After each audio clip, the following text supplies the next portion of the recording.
오늘은 우리가 구약 성경 열왕기하 4장 8절로 16절의 말씀을 보겠습니다.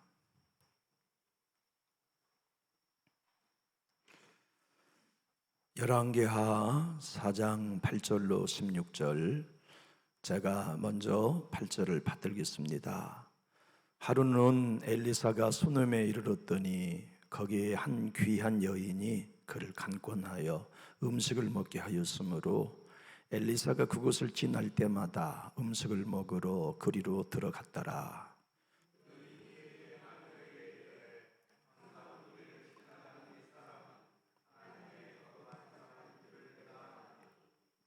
청하건대 우리가 그를 위하여 작은 방을 담 위에 만들고 침상과 책상과 의자와 촛대를 두사이다. 그가 우리에게 이르면 거기에 머물리리다 하였더라.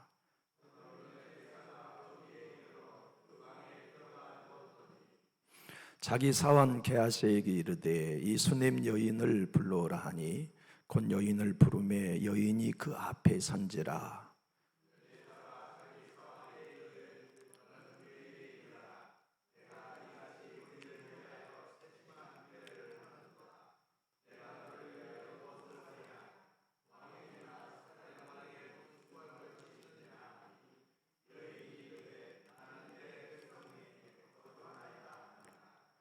엘리사가 이르되 그러면 그를 위하여 무엇을 하여야 할까 하니 게하시가 대답하되 참으로 이 여인은 아들이 없고 그 남편은 늙었나이다 하니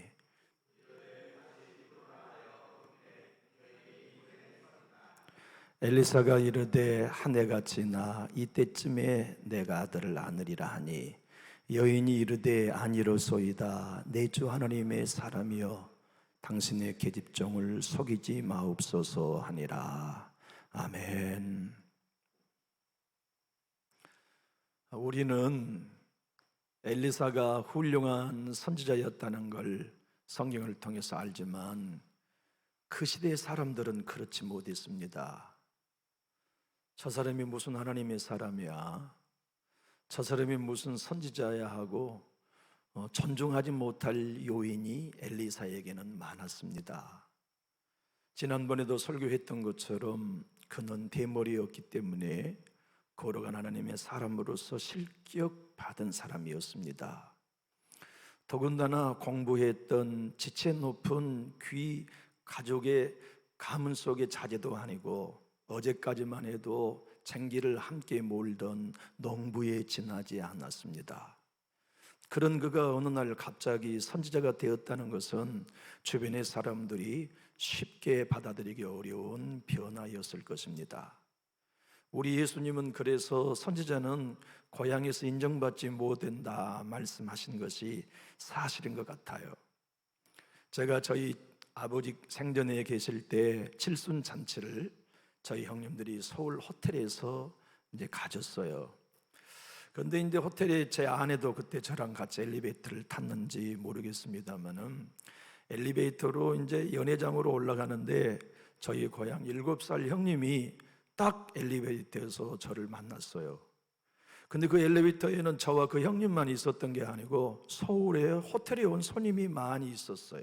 제가 생각하기에 한 10대 명이 그 엘리베이터에 탔었던 것 같아요. 근데 이 형님이 얼마나 나에게 창피를 주었는지 지금도 여러분에게 얘기하려고 하니 제 얼굴이 뜨근뜨근해집니다. 제가 어릴 때 소 많이 뜯겼잖아요. 물찌개 많이 줬잖아요. 그 아주 신사적인 서울 도시 엘리베이터에 있는 손님들 앞에서 그 형님이 전라도 사투리를 완전히 쓰면서 허허 소띠끼 닌석이가 목사가 돼서 그렇게 얘기해요. 허허 물찌개 두고 다니는 인석이가 목사가 됐네 그렇게 얘기하니까 대꾸할 수도 없고 안 할 수도 없고 제 입장이 몹시 난처했어요. 제가 지금도 그 얘기를 하면 우리 목사님 속없이 그런 얘기까지 하실지 모르겠습니다만 엘리사가 그런 대우를 받았다는 걸 설명하기 위해 제 얘기를 부끄럽지만 나누어 드립니다. 존중할래야 존중할 수 있는 구석이 하나도 없는 엘리사를 사마리아 성에서도 환영하지 않았어요. 주변의 사람들도 엘리사를 존중히 여기지 않았어요. 그런데 아무도 아랑곳하지 아니하는 엘리사를 하나님의 사람으로, 거룩한 사람으로 알아본 여인이 있었으니 그 여인이 수넴 여인이었어요. 수넴은 술람미라고 하는 동일한 동네의 이름입니다. 그래서 아가서 6장 13절을 보면 솔로몬의 애인 술람미 여인이 바로 이곳 수넴 여인이었어요. 수넴과 술람미는 같은 동네의 다른 표기입니다. 그런데 이 수넴 지역에 이제 나이가 지긋이 든, 오늘 보면 8절은 귀한 여인이다, 이 귀부인을 소개하고 있습니다. 귀한 여인이다라고 하는 히브리 원어의 의미는 큰 사람이란 뜻이에요. 그래서 영어 성경 NIV 번역본에는 부유한 여인이라고 번역했습니다. 그런데 물질적으로 부유해서 귀한 여인이라기보다는 마음 씀씀이와 인품이 귀했기 때문에 오늘 본문 8절은 그 여인을 귀한 여인이라 소개하고 있을 것입니다. 여러분, 제가 자주 열왕기와 사무엘서를 강해하면서 배경을 말씀드렸어요. 사무엘서와 열왕기서는 바벨론 포로에 있는 백성들에게 주신 하나님의 메시지였어요. 우리가 왜 망했나? 왜 이것까지 끌려왔어야만 했나? 어쩌다가 우리가 믿음의 후손들로서 특별히 하나님 앞에 선택받았음에도 불구하고 끌려와 포로가 되었나?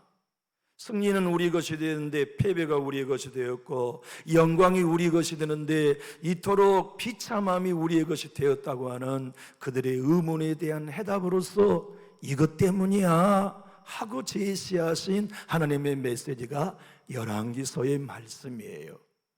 하나님은 오늘 너희가 회복하기를 원하거들랑, 출 바벨론 하기를 원하거들랑, 너희 교회가 다시 회복하기 원하느냐, 너희 가정의 영성이 다시 회복하기를 원하느냐, 그러면 수넴 여인에게서 배우라 하신 메시지를 전해주고 있습니다.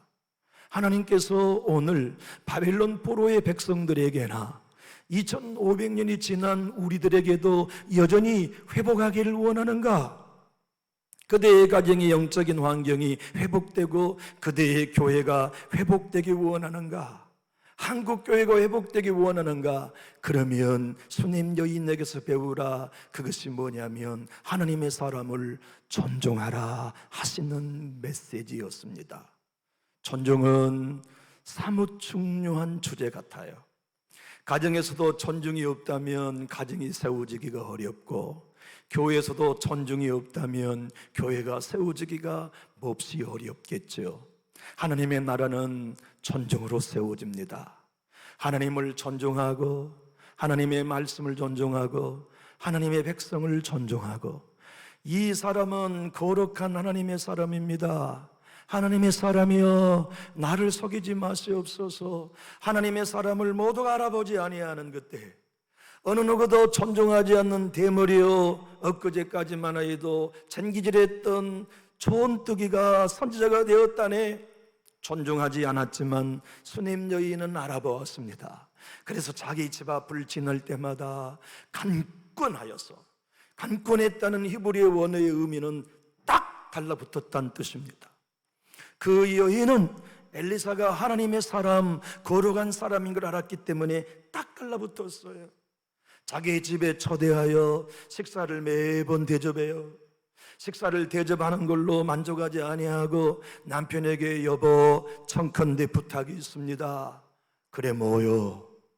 저 하나님의 사람, 거룩한 사람을 위하여 우리가 담장 위에 작은 방을 하나 지읍시다.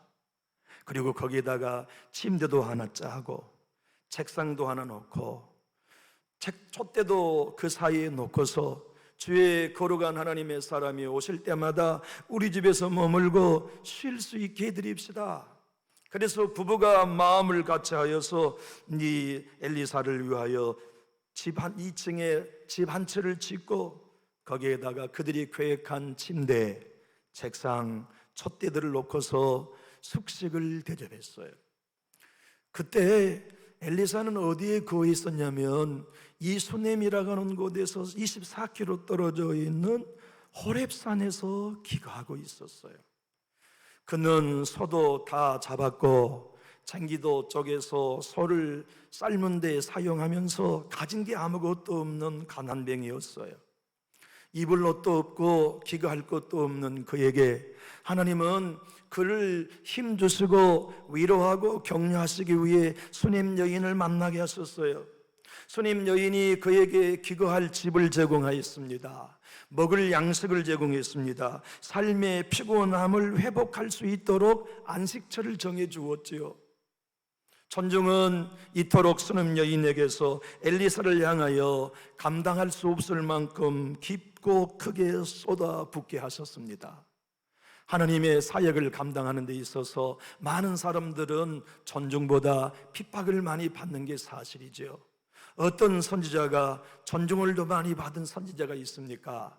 모욕당하고 조롱당하고 비웃음당하고 돌을 맞고 채찍에 당하고 감옥에 갇히고 심지어는 죽임당한 순교자들이 선지자 하나님의 사람들이 아니었습니까? 하나님은 이스라엘 백성 바벨론 포로에 있는 그들에게 말씀하셨습니다. 너희가 손낸 여인 같았어야 했다. 내가 이사야 선지를 보내서 돌아오라 돌아오라고 외칠 때 너희가 손냄 여인처럼 내 종 이사야에게 귀를 기울였더라면 여기까지 오지 않았을 거다. 눈물로 호소하며 우리 돌아갑시다. 하나님께 돌아갑시다. 우리의 마음의 부패함을 회개하고 아버지 하나님께 돌아갑시다. 눈물로 외친 에레미야의 소원을, 하나님의 말씀을 너희가 손냄 여인처럼 알아보고 들었더라면 너희가 바벨론의 포로로는 끌려오지 않았을 것이다. 이곳으로부터 벗어나기 원하느냐? 너희가 다시 아브라함의 자손들로 회복하기 원하느냐? 예배하는 공동체로 회복하기를 원하느냐?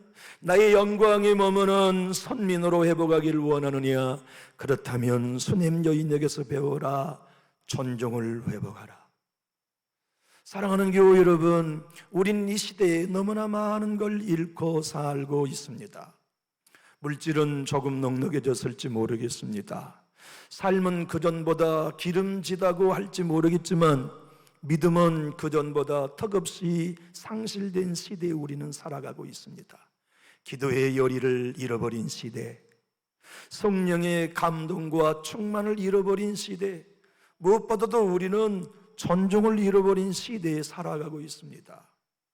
여러분, 주변에 많은 교회에 다니는 그리스도인들을 보십시오. 그들의 입에서 나오는 이야기 중에 강단을 존중하는 이야기들이 얼마나 있습니까? 장로님들을 존중하는 이야기가 교회에 얼마나 있습니까? 이 시대는 믿음을 상실한 것만이 아닌 것 같아요.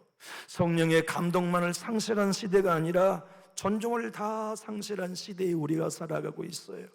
한국 교회는 출 바벨론처럼 회복되어야 되지 않습니까? 우리 남전육 교회는 출 바벨론에 있던 이스라엘 백성들의 회복만큼이나 회복해야 되지 않습니까? 여러분의 가정을 보십시오. 자녀들을 보십시오. 지금이야말로 회복이 어느 때보다도 필요하지 않습니까? 하나님은 오늘 여러분과 저에게 2500년 전 바벨론 포로에 있는 백성들에게 하신 말씀 그대로를 외치고 계십니다. 회복하기를 원하거들랑 존중을 회복하라. 너희 주의 백성들을 서로 존중하라. 하나님의 사람이 너희의 집 앞을 지나갈 때 알아보았던 수냄 여인처럼 그대는 걸어가신 하나님의 사람입니다. 나는 그대와 동행하기를 원합니다. 우리 집은 그대가 머무는 안식처가 되기를 원합니다. 우리의 집의 식탁은 그대가 언제든지 오셔서 시장길을 달리시고 하나님의 사역을 감당하는 일에 충전하는 집이 되기를 원합니다. 힘을 내십시오. 아무도 선지자 당신을 존중하지 않아도 우리 집은 존중하겠습니다. 아무도 당신을 하나님의 걸어간 사람으로 인정하지 않아도 우리 집에 오시면 우리 집에는 당신이 진짜 걸어간 하나님의 사람인 것을 인정하고 존중하겠습니다는 메시지를 저와 여러분에게 들려주고 계십니다. 이 메시지를 가장 가슴 아프게 받았던 바벨론 포로 중에 다니엘, 그리고 그의 세 친구들은 이 말씀을 가슴에 새겼을 것입니다. 그래서 그들은 바벨론에서 가장 가까이 있는 하나님의 사람들을 존중하기 시작했습니다. 아버지의 말씀을 존중하기 시작했습니다. 주님의 당부를 존중하기 시작했습니다. 그들은 사자굴과 불물 속에 들어갈 줄 알면서도 하나님을 존중하고 하나님의 말씀을 존중하여 살아계신 하나님을 경험한 기적의 주인공들이 되었음을 다니엘서 3장 16절과 18절은 이렇게 설명합니다. 사드락과 메삭과 아벳느고가 왕에게 대답하여 이르되 느부갓네살이여, 우리가 이 일에 대하여 왕에게 대답할 필요가 없나이다.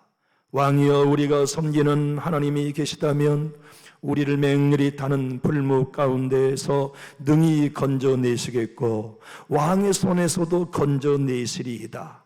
그렇게 하지 아니하실지라도 왕이여, 우리가 왕의 신들을 섬기지 아니하고 왕이 세우신 금신상에게 절하지도 아니할 줄을 아옵소서. 다니엘과 그의 친구는 수네임 여인에게서 배웠습니다. 존중을 배웠습니다. 하나님의 사람들을 존중하고 하나님의 메시지를 존중하여서 우리 하나님 말씀을 따라 믿음을 고백하며 거룩한 삶을 걷기 위해 거룩한 사람들과 동행의 길을 걸은 것이지요. 교회가 회복되고 한국교회가 회복되는 것은 기도하는 모든 그리스도인의 꿈일 것입니다. 이 조금 있다가 우리 교회가 지금 태신자를 44명 작정하셨습니다. 아마 한 50분 정도는 앞으로 채워질 것 같습니다만은 우리가 이 44분 이분들 전도하기 위해 얼마나 기도하고 몸부림치고 있습니까? 한국교회가 회복되기를 어디 우리 교회만 바라겠습니까? 그러나 주님은 오늘 한국교회 전체와 저와 여러분에게도 말씀하십니다. 진정 출 바빌론의 회복을 꿈꾼다면 존중을 회복하라. 강준미 목사님은 존중을 이렇게 설명해 놓았습니다. 존중이란 귀하게 여기고 조심스럽게 모시며 섬기고 받드는 것입니다. 존중이란 존중의 대상이 존중할 만한 가치가 있다고 믿고 그렇게 행동하는 것입니다. 여러분과 제가 진정 이곳이 하나님의 나라요, 남전육 교회를 하나님께서 회복해 가시고 남전육 교회를 통하여 한국의 기독교를 회복하기를 원하신다는 꿈이 있다면 우리는 서로 존중을 회복해야 합니다. 먼 훗날 10년 뒤가 아닙니다. 오늘 이 순간부터 우리가 서로 존중합니다. 존중하면서 사랑할 만한 사람, 소중히 여기는 거룩한 하나님의 사람, 하나님께서 동행하는 사람들로 여기며 같이 있고 소중하게 모시며 섬기며 받드는 사랑을 우리들이 회복해 가야 할 필요가 있습니다. 진정 내 가정이 회복되기를 원한다면 아내는 자녀들 앞에 아버지를 존중하는 걸 보여주어야 하고, 아버지는 자녀들 앞에 할머니, 엄마를 존중하는 모습을 보여주어야만 가정이 회복될 수 있던 것처럼 하나님은 오늘 또 남전직교회가 회복되기를 원하거들랑 사석에서부터 작은 말 한마디에도 존중을 회복하라 명령하고 계십니다. 존 비비어 목사님은 존중을 이렇게 설명합니다. 존중은 중시 여기고 귀하게 여기는 것입니다. 존중이란 진정으로 사랑하는 것입니다. 참된 존중이란 거룩한 경애와 무조건적인 사랑을 베푸는 것을 의미합니다. 스님 여인은 엘리사에게 무조건적인 사랑을 베풀었습니다. 거룩한 하나님의 사람으로 가치 있게 여겨주었습니다.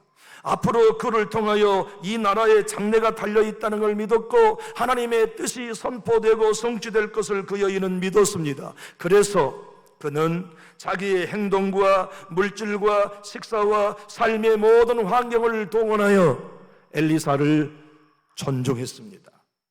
하나님은 오늘 여러분들과 저에게 이렇게 말씀하고 계십니다. 하나님의 교회가 회복되기를 원하는가? 성령의 충만을 기도하기 전에 존중을 회복하라.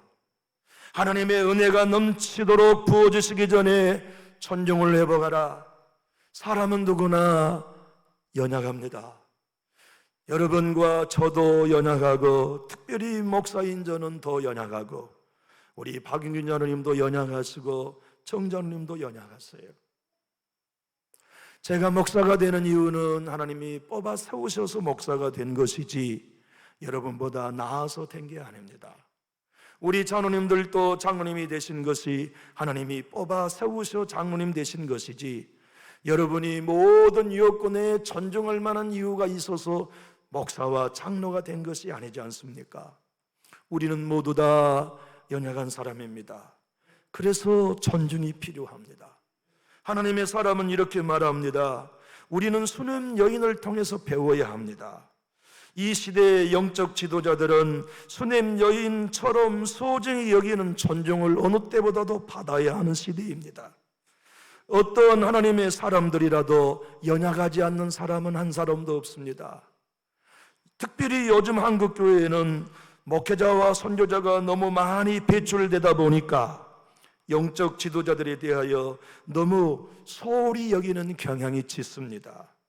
다시 한번 수냄 여인을 통해서 우리가 보아야 할 것은 하나님의 사람을 존중히 여기는 것입니다. 사랑하는 교우 여러분, 인생을 살아가면서 신앙 여정 가운데 있는 우리 모두는 갈수록 고백하지 않을 수 없습니다. 야, 나는 너무 연약하구나. 나라는 존재는 하나님의 은혜가 붙들어주지 않으시면 한순간도 설 수 없는 미력하고 미약한 존재이구나. 우리는 천사 될 수 없습니다. 우리는 완벽한 사람 될 수 없습니다. 성경이 그것을 말씀합니다. 믿음의 조상 아브라함도 넘어졌습니다. 그 위대한 다윗도 넘어졌습니다. 그 위대한 솔로몬은 더 크게 넘어졌습니다. 하나님의 사람들 중에 넘어지지 않았던 사람이 어디 있었습니까? 인생은 누구나 연약합니다. 존중은 존중할 만한 가치가 충분해서가 아니라 하나님의 사람이기 때문에 존중하는 것입니다. 하나님이 세워주셨고 하나님이 그 일을 감당하라고 우리 앞에 문매 맞아가면서 비난받아가면서 싫은 소리 들어가면서 교회 칭찬받지 않아가면서 주님의 교회 세워가기 위하여 앞장 세우셨기 때문에 걸어가고 있을 뿐입니다. 그래서 우리 박장로님을 우리가 존중해야 합니다. 우리 정장로님을 존중해야 합니다. 여러분이 제가 부족하지만 여러분의 영혼을 책임지는 목자로 세워주셨기 때문에 저도 여러분들이 존중해 주셔야 할 이유는 충분합니다. 이집트에서 선교를 하다가 부부간에 너무 지친 더글라스 스톤이라고 하는 선교사님이 있었습니다. 음식을 먹을 수 없을 만큼 번아웃이 되었습니다. 사람도 만나기 두렵습니다. 사모님은 더 우울증에 심각하게 이제 앓고 있고서 더 이상 사역을 할 수 없을 만큼 지쳐버렸어요. 그들이 예시당초 믿음이 없는 사람들이 아니었습니다. 충천한 믿음을 가졌고 자기들의 삶을 선교사로 헌신할 만큼 열성적인 사람들이었지만 5년 10년 이집트에서 아무리 머무림쳐도 열매 없는 사역을 하다 보니까 지쳐버렸어요. 그러나 그들의 연약함을 돌봐주는 이는 아무도 없었습니다. 그래서 선교사 역사 가운데 나와 있는 편지의 내용입니다. 그는 선교협의회 총무에게 이렇게 도움을 청하는 편지를 보냈습니다. 목사님, 우리 부부는 너무나 지쳤습니다. 나는 이제 너무 지쳐서 일할 수가 없습니다. 나는 너무나 피곤하여 잠도 잘 수 없습니다. 잠 못 이루는 밤에 이렇게 편지를 쓰고 있습니다. 사람들은 내가 나이에 비해 너무 많이 늙었다고 비난합니다. 의사 선생들은 당신의 노동을 줄이지 아니하면 당신은 오래 살 수 없다고 나의 죽음을 예견합니다. 내 아내는 너무나 지쳐 있습니다. 그녀는 지금 완전한 휴식이 너무나 필요합니다. 본국에 있는 교회가 우리를 도울 수 있는 이 기회를 절반이라도 깨달을 수 있다면 아무도 이 부르짖는 소리가 들리지 않습니까? 제발 우리를 도와주십시오. 사무엘 선지자는 엘리사 선지자는 도움이 필요했습니다. 누군가가 따스한 수프 한 그릇을 데펴주지 않으면 그는 갈멜 산상에서 저녁에 차가운 이슬에 이불 삼아 잠을 자야 했고 아무도 환영해주지 않는 그의 외롭고 고달픈 사역에 지치고 힘들었을 것입니다. 하나님은 수냄 여인을 통하여 그를 존중하게 하셨고 그를 회복되게 하셨으며 그로 일어나 끝까지 열왕기하의 사역을 감당할 수 있는 힘을 제공받게 해주셨습니다. 마이클 포드라고 하는 유명한 전기 작가가 있습니다. 지난 세기에 세계적인 성자 헨리 나우엔이라는 수사가 계셨습니다. 캐나다에서 장애자들과 일생 동안 섬김의 삶을 살고 저작 활동을 많이 남겼던 인물인데, 이 헨리 나우엔을 입은 마이클 포드는 상처 입은 애언자라고 기술하고 있습니다. 이 헨리 나우엔은 얼마나 열성적이고 타자를 위해 자기를 희생했는지, 한 번은 네덜란드 로테르담에 자기 여동생 로랭이 살고 있는 집에 헨리 나우엔이 찾아갔습니다. 그런데 헨리 나우엔은 여동생의 집 작은 방에 들어가 하루, 이틀, 3일, 4일 일어나지 않고 잠만 잡니다. 너무나 지쳐버렸기 때문에, 너무나 넉다운되어 버렸기 때문에 일어나 밥 먹을 힘도 없을 만큼 지쳐버린 거죠. 그런데 5일 만에 일어나서 식사를 하기 시작하더니 다시 자기 자신을 돌보지 아니하고 외로운 사람, 힘겨운 사람들을 위하여 헌신한 삶을 살았는데, 그에게는 여동생이 따스한 스프 한 그릇이 격려가 되어 주었다고 그의 전기의 삶을 기록해 주고 있습니다. 하나님은 오늘 바벨론 포로에 있는 백성들에게 들려주시듯이 우리에게 묻고 계십니다. 너희 교회가 회복하기를 원하느냐? 그러면 그때부터 존중의 부자가 되어라. 성도 한 사람 한 사람을 존중하라. 하나님께서 기름 부어 세운 장로님들을 존중하라. 교회 일꾼들을 존중하라. 그리하여 주님의 교회가 존중으로 회복되는 꿈을 꾸라 말씀하고 계십니다. 사무엘서 역시도 바벨론 포로에 있는 백성들이 주시는 하나님의 메시지이시죠. 주님은 사무엘상 2장 30절에 나를 존중히 여기는 자를 내가 존중히 여기고 나를 멸시하는 자를 내가 경멸하리라. 1869년 영국에서 중국으로가 복음 전파하던 선교사님 테일러 선교사님이 모든 것에서 실패하고 좌절하여 쓰러졌습니다. 밥 먹을 힘도 없고 더 이상 사역할 용기도 나지 않았습니다. 패배자의 심정이 되어서 내가 선교사가 되어서 이렇게 낙심되어서 되느냐? 예수의 권능을 가지고 승리한다는 말씀을 증거한 내가 이토록 철저히 패배해서 말이 되는 것 아니지 않냐? 그러니 내가 회복하여서 기도해야 되겠다. 말씀을 더욱 묵상해야 되겠다. 열심을 내면 낼수록 더 바닥으로 가라앉는 거예요. 그런데 그의 번아웃 되었다는 소식을 친구 선교사 맥킨시라는 선교사가 알게 됐어요. 그래서 편지 한 통을 보냈죠. 그 편지 한 통이 이 테일러 선교사님을 비난하는 게 아니라 허드슨 테일러 선교사님을 존중하는 편지를 보내주었어요. 친구 선교사가 이렇게 짧은 편지를 보냈지요. 친구, 어떻게 우리가 믿음을 강하게 할 수 있겠는가? 그것은 믿음을 구하려고 애쓰는 것이 아니라 그저 친절하신 분 예수님을 의지하면 되는 것 아닌가? 친구, 예수를 의지하세요. 그가 그 편지를 바꿔서 요한복음 15장 5절의 말씀이 번뜩이었습니다. 나는 포도나무여 너희는 가지니 저가 내 안에 내가 저 안에 있으면 이 사람은 과실을 많이 맺나니 나를 떠나서는 너희가 아무것도 할 수 없음이라.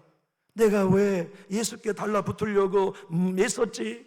그것은 애쓸 게 아니라 예수님 포도나무에 붙여주셨으니 나는 그저 예수님께 붙어 있음을 믿고 안식을 누리면 되었는데 확신하면서 그날 이후 이 편지 한 통으로 중국 대륙을 복음화시키는 네즈 선교회의 새로운 출발이 가능할 수 있었습니다.